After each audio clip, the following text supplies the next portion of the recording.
Saudações missionárias!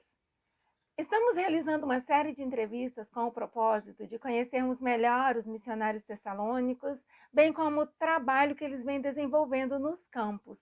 E a entrevista de hoje é com um casal muito especial, muito querido, com o qual eu tive o privilégio de trabalhar em várias frentes aqui na igreja local, em Goiânia, e também em campos missionários no interior do estado. Eu já os conheço há um par de anos e quero apresentá-los a você. Por isso, fique comigo até o final desse vídeo, porque esse é o assunto de hoje do nosso momento missionário.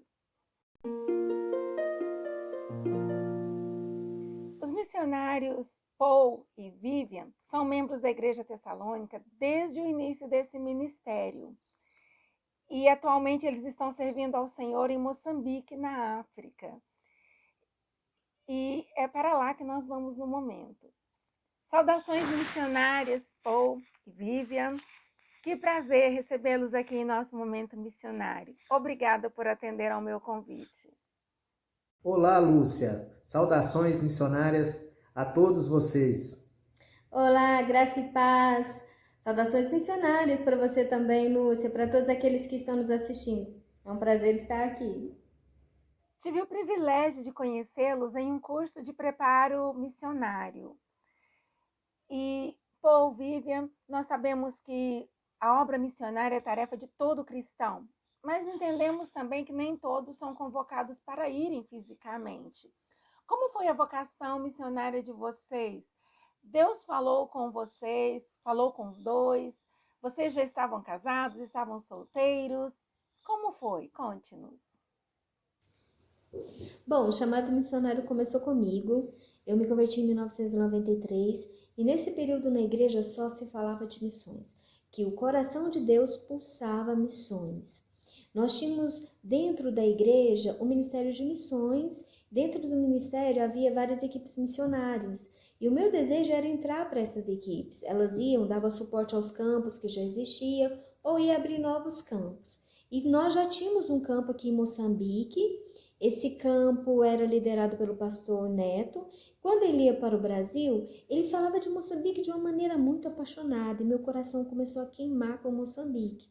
Numa conferência missionária, um pastor uma vez pregou sobre Isaías capítulo 6, em que Isaías teve aquela visão gloriosa, do Senhor sentado no alto e sublime trono, e que o Senhor fazia uma pergunta: a quem enviarei? Quem há de ir por nós? Isaías disse: eis-me aqui. Naquele momento era como se Deus estivesse falando para mim. Eu comecei a chorar, chorar, chorar, e eu falei assim: Senhor, eis-me aqui. Isso já chegou em 98, então eu decidi entrar para o grupo de missões solteira mesmo, porque não tinha aparecido nenhuma pessoa. Aí uma irmã, líder de missões das senhoras, ela era assim, mulher de Deus demais. Ela falou assim: não, Vivian, eu tive uma visão de você entrando aqui com o seu marido. E aí naquele ano, na conferência de intercessão, eu conheci o Paul, e começou ali uma amizade. Eu convidei ele para o meu grupo familiar, ele foi. E aí eu perguntei para ele o seguinte: irmão, você tem um chamado missionário? Eu disse não, mas tem um coração aberto. Eu pensei, esse é o cara. Por quê? Porque eu tinha falado para Deus que eu queria alguém que tivesse o coração aberto para missões e não com o chamado missionário, porque eu sabia que a mulher tinha que seguir o homem. Então, se ele tivesse um chamado missionário que não fosse o meu, eu teria que abrir mão do meu para ir com ele.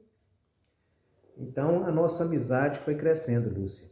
E depois de 3 meses, de reconciliação com Cristo, eu pedi a Vivi em namoro. E a resposta foi o quê, Vivi? Nananina não, irmão. Primeiro, a gente ora. Se for da vontade de Deus, aí sim a gente começa a namorar. Aí, depois de 1 ano depois, a gente casou, né? E aí resolvemos nos envolver mais em missões, aonde que a gente entrou no curso de missão transcultural. E aí, à medida que o tempo foi passando, a chama missionária foi ardendo muito mais ainda no meu coração. Foi isso aí. Que história linda! A gente percebe desde o início que havia um coração disposto a agradar-se e fazer a vontade de Deus, né? E como diz o Salmo 37, agrada-te do Senhor e Ele satisfará os desejos do teu coração. Certamente foi assim na vida de vocês, não é mesmo, Vivian?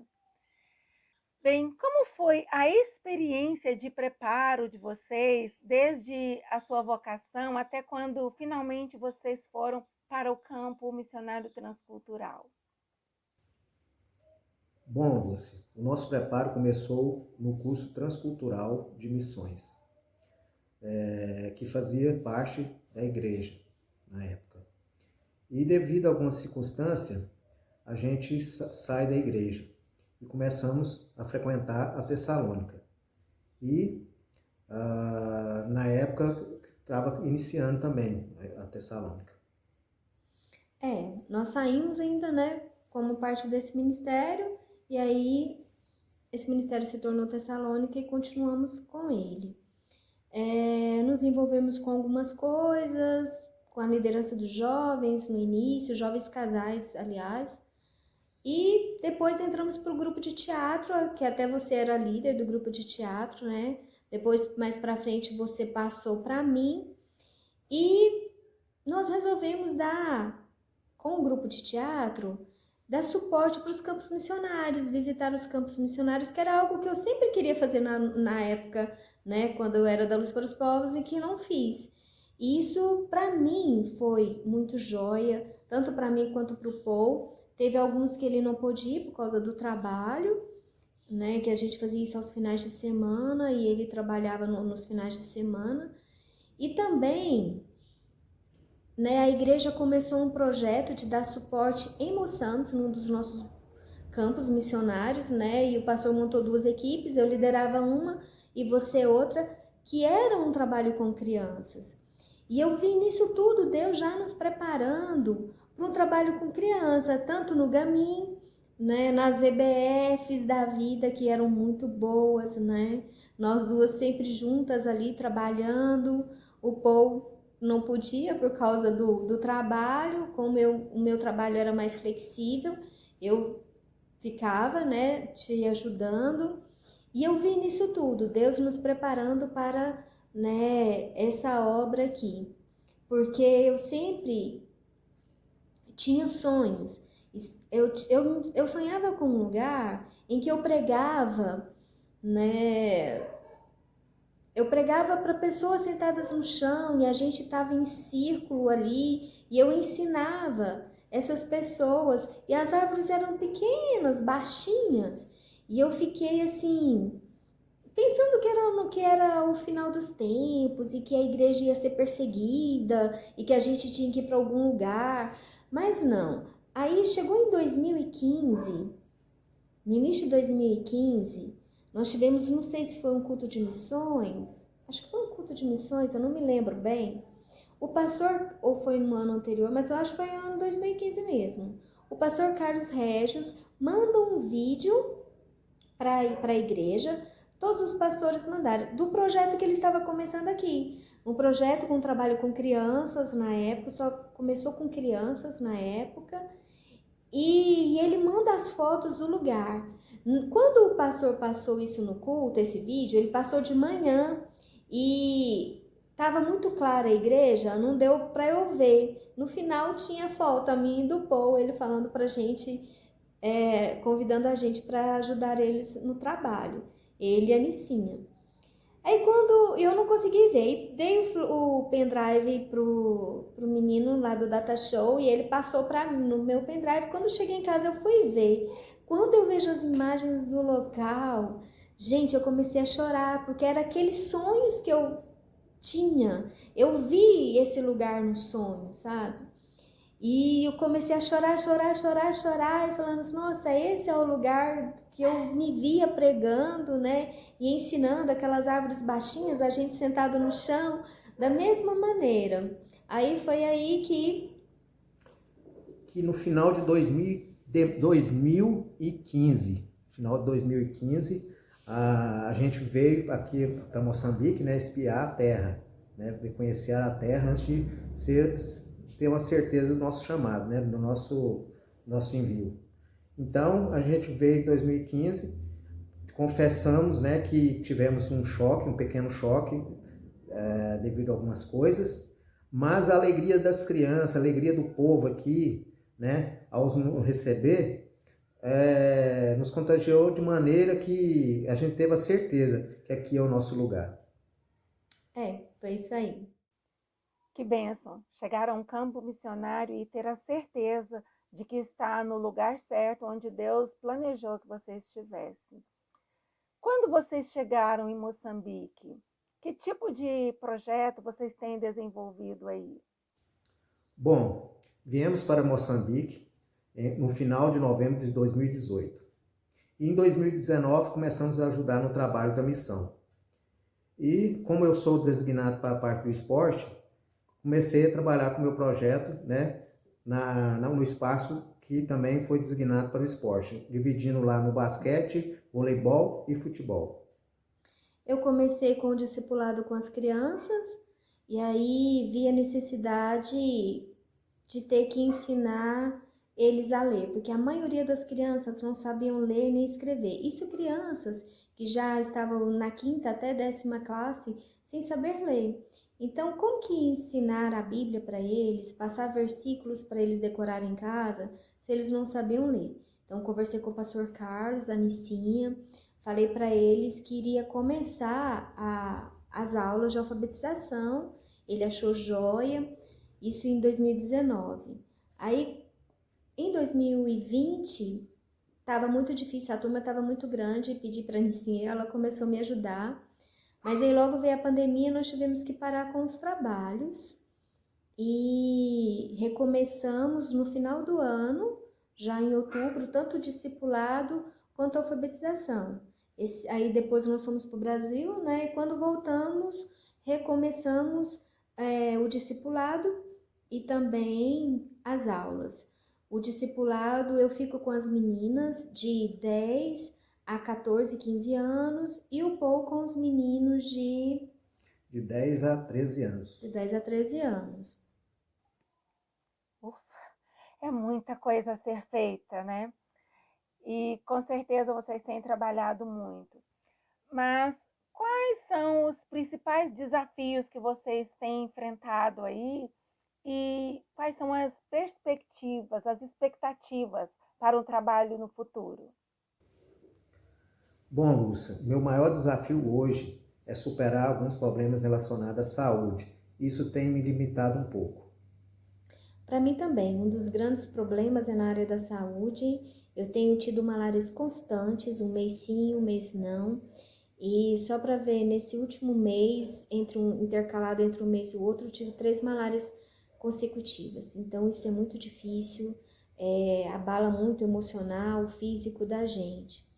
Outro desafio que eu vejo é a questão da língua. Por mais que nós falamos português, não é o mesmo português, é limitado. Aquilo que nós entendemos, que nós percebemos em algumas coisas, não é a mesma coisa que eles percebem, que eles entendem, e eu acho isso ainda um grande desafio. Quanto ao futuro, ele é incerto. A pandemia nos limitou bastante, tivemos que parar tudo, nós tínhamos alguns projetos sociais, mas nós não temos pessoas para nos ajudar. Nós temos tentado, né, trabalhar com alguns mesmo da nossa igreja, mas é muito difícil. Então, quanto ao futuro, só a Deus pertence. No momento é o que podemos dizer. Me parece que o maior desafio que vocês enfrentam aí está no campo da saúde, né? E nós podemos sim ajudar em intercessão, porque não há impossíveis para o nosso Deus, não é verdade? Aliás, temos afirmado que missões se fazem com os pés que vão, com os joelhos que se dobram em intercessão e com as mãos que se estendem para contribuir. Para aquele que está interessado em contribuir, como pode ajudar no trabalho em Moçambique? Como que as pessoas poderiam ajudar essa obra? No Brasil existe um ditado: aquilo que os olhos não veem, o coração não sente. Então eu quero convidar você para vir aqui, conhecer essas obras, ver os desafios, ver a necessidade de mão de obra. Nós precisamos muito de mão de obra. Oração, essencial. Contribuição financeira, essencial. Nós precisamos muito disso. Sem isso a obra não anda.